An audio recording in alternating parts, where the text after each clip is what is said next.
I've read about so many cases where Coca-Cola has funded studies, and it's no one's fault in particular. No one's evil, but it just so happens to be that people need money, Yeah. and unfortunately, science has not been like a particularly like super funded area as business and corporate world, and because of that, like as you've seen, I mean, from your perspective, like have you seen any of this at play, or like what is it like actually like from the inside? So on our end, at least within the university setting, we have to discuss if there are any conflict of interest, especially when like we're publishing data, when we're getting our funding for at least the university setting. But I do know like there are so many cases where people that have been doing scientific studies, especially as you talked about for like Coca-Cola, Kellogg's, they are finding that like they were paid to basically say one thing or the other. Mm-hmm. I mean, that's why we had in the U.S. we were super anti-fat for so long in terms of it being in our food. And that's why all those like lean No cuisines fat. were fat-free. And then we're finding out, and then, well, how do you make a food that has no fat and it tastes good? You add a ton of sugar to it. There you go. And then all these companies were like, especially the sugar companies, they're like, oh yeah, say fat's the issue. Like, fat's the problem here. And then we're finding out, no, it's actually the sugar. But then for so many years, people were trying to, lose weight, get on that Weight Watchers, and then all of a sudden it's just like, oh yeah, this tastes great, and there's no fat in it. Incredible. It's like, oh yeah, it's got 20 grams of sugar in it. Of course it tastes great. Yeah. And then it's actually sugar that's really the problem. And then things shift entirely in the wrong direction because then people are like, I'm going to cut sugar out of my entire diet. I'm just going to be, what is it, keto? Is that the one without any sugar in it? It's like, no, your body needs carbs. Your brain runs on glucose. That meme or whatever that I think that was like a TikTok noise or something. But yeah, our brain only can use carbohydrates from like sugars, simple sugars. I'm not saying like down like just raw sugar in your kitchen, but we do need to have like breads and whole wheats. We have to have glucose of some kind. So Yeah, I agree. I think as a society, we give too much glory to diet as the end all be all for good health. I think that there's a lot of other things we should pay attention to just because, even if you think about our history as a species for the 100,000 years we're hunter gatherers, we didn't get like these fine cuisine. We didn't like, no hunter gatherers saying, okay, I'm gonna go on my ketogenic diet now. I'm gonna go my no sugar diet. Oh, that chicken breast has fat in it. I'm not gonna eat that. Like, had very limited access to food, and they were still able to survive for a long period of time, and they were pretty healthy from what we understand. Obviously, their life expectancy wasn't as high because of infection and other causes as well, with access to food as well. But I think that the degree to which we attribute good health to diet, as in like it's about the carnivore versus the ketogenic, or it's this diet or that specific food, or the fat in that or the sugar in that. I just think that we overthink that too much, and I think there's such an abundance of food now that I think people are just making a lot of money off of making noise about this diet and that diet. And I think that I went through like this phase of reading a lot about like just health related things in general, and I did see about the demonization of sugar as a problem as well. I just think that what it all comes down to, although it seems so convoluted and confusing the way I think society's made it out to be, I think it's as simple as just eat anything that's whole. Just eat a whole food, and that's it. And that's kind of been my approach to it. Stick away from like the processed stuff. Yeah. Yeah. Oh, I'm thinking about this meme now, and it was the is this ham processed? I don't want it if it's not processed. And they just go in depth about how it's just like this is a whole pig that has just been ground down into a slab of beef or slab of pork. And it's like, no, this is absolutely processed. And I'm just thinking about that meme right now. Yeah, sticking away from like the processed stuff, trying to stay within a healthy diet is really all that people need to try and do. And then obviously exercise as well. I mean, calories in, calories out, just focusing on that side to at least like maintain a healthy weight that one individual wants, but also what defines the healthy weight, because BMI is incredibly incorrect. So yeah, that's true as well. Yeah. But yeah, the health. I hope that America kind of wake up to this stuff. I think people are definitely waking up to it, and more people I talk to know about this kind of stuff. And I know we're very obese these days, but I think we're moving toward a better direction. Yeah, and like for me, I have no problem with individuals living the life that they want to live. I just think that it's very important to recognize that there are long-term health complications for lifestyles, for example. Like if someone is chronically overweight for long periods of time, there are going to be extra stressors on your joints. It's going to be a lot harder for you to be mobile. There's all these other health complications too, especially with your heart.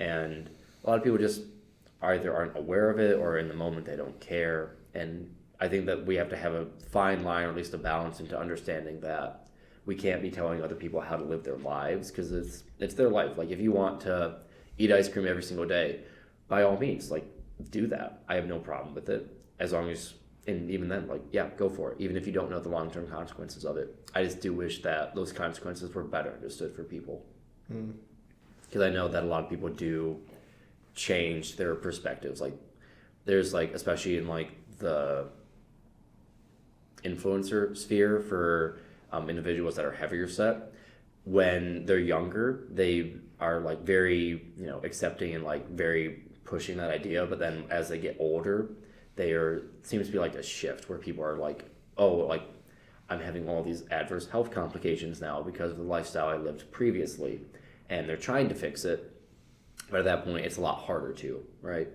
So yeah, I think that gets into some difficult territory, because I agree. I think you can decide for yourself what you want to do with your life. I think that's the whole idea of this country as a whole. And I also think that it gets into some kind of dangerous territory when you're like, okay, but you should be aware of, like, what this is actually doing to you. Because I think there's also a culture now where it's like, it's okay to be obese, and it's like, you can still be accepted into society, and people can still treat you nice, and it's like a good thing. And I think a lot of people take it too far. We're like, this is a great thing for me. And I think that awareness piece is important, that, okay, you can do what you want, but you should also know, like, what you're doing to yourself, and, like, what the implications of this can be down the road. Yeah, but I think we also just have to have better metrics for it as well, because I mean I'm obese. Yeah, by the BMI standards. Yeah, technically I am obese, and I'm absolutely not by, like, what a physician would call obese. And I think that we just have to have a better way of actually, like, monitoring that to an extent. But again, that's well above my pay grade. That's something for individuals within the health field to actually figure out. Yeah, fair enough. And maybe obesity, I think obesity is just, like, a good indicator of the real thing, which is, are you metabolically unhealthy? I think that's what we should be looking at. Like, are you metabolically unhealthy? And I think that's, like, the metric we should really be studying. But even if we look at that, I think the stats are pretty clear about where we are as a society. And I don't think we should use BMI as an indicator of where we're as a society, but I think there's other ways we can kind of look at that and see that, we are in a place now where I think some kind of intervention is needed. And I think my big question is, should it be institutional intervention, or should it be, like, a cultural intervention? When you say institutional versus cultural, like, what would be an example of both? Should we be changing something at the government level? As in, like, should we make laws about how companies are allowed to create food in America? Should we do something at the institutional level, at the legal level? Or should we, something like, for example, the growth of the culture of fitness in America has been a cultural thing. It's not been institutionalized. It's like TikTok and people saying gym is cool, and it's grown as a culture in America. And like that, I think anytime there's change, it's either cultural or it's, like, institutional, or a mix of both. And I just don't know, like, what with this one, would making laws and regulations around this be the big help? Would that help us a lot? And is that even possible? But, like, how do we move in the right direction? I don't know. I'm still very much just in the mindset that we want people to be able to live their life. So I don't want there to be, like, a rule where, oh, if you're overweight by this amount, then you don't get to experience life as the same way that other people would, by, like, an actual law or something like that. I think that's un-American, really, because, like, again, like, you have the right to pursue the life that you want to live here. I will say, if anything, because that there are long-term health complications when you are obese for long periods of time. And the only issues that we have with it is that sometimes the medical field itself can't take on the responsibility of a large amount of these, especially, like, the free healthcare systems that we have with the government. Sometimes we aren't able to actually take on and provide for everyone that has these issues, because it is taking away from other characteristics or other individuals where it's, they've lived a healthy life, they've done what they could, and then it finds out that they've had a heart complication or other disease or disorder that was out of their control. But then, well, there's not as many resources that they can take away from it, because all of these resources are going to individuals that did not try and lead a healthy life. So I think the only thing that we could do is, if there is not enough resources in terms of the healthcare population actually being able to provide services.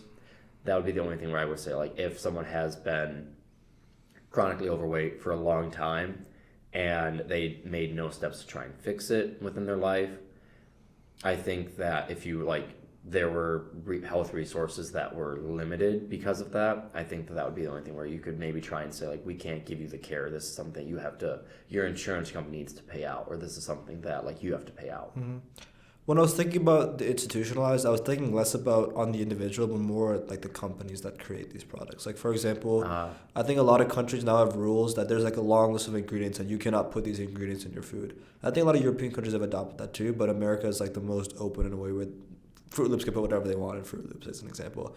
And I think another thing about institutionalized is that even marketing way, because I think, for example, the most unhealthy foods are marketed to children. Like, with the example of Fruit Loops, for example, we have like these parrots and things dancing, and we're kind of associating something that's fun and joyful and for kids with something that's absolutely terrible.